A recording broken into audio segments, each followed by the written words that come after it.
来看高铁的企业工会自旧年底开始和资方协商，希望年尾奖金为2.3个月有关到4个月。不过协商到大拢无共识，工会是申请调解，无排除要伫过年的时阵罢工。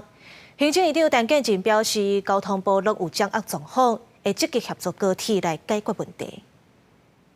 高铁企业工会发出快讯，表示测试甲资方协商会议当中，佮要求4个月年终奖金甲更较好的调薪方案，不过公司煞回应无方案。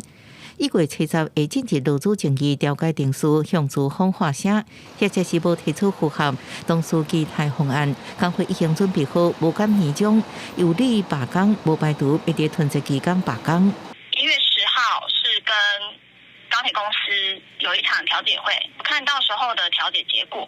那如果失败的话，才会开始进行举办罢工投票。过年上无闲的春节处分出现变数，高铁公司总经理半暝对员工发出内部的批，指出伫协商会议当中，资方言论被接触甲错误引用，感觉真遗憾。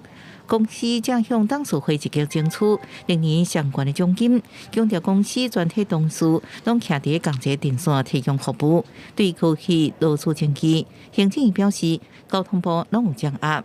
交通部呢，一直对于这一件事情呢都有所掌握，协助来做更好的这个协调沟通。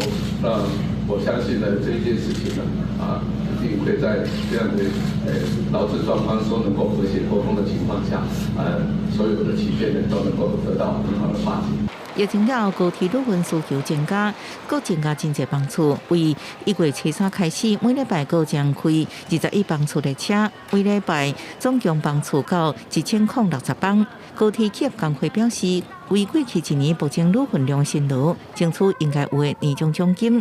那1月70调解失败，1月16会阁开会员代表大会，开始罢工投票，决议下一步。记者综合报道。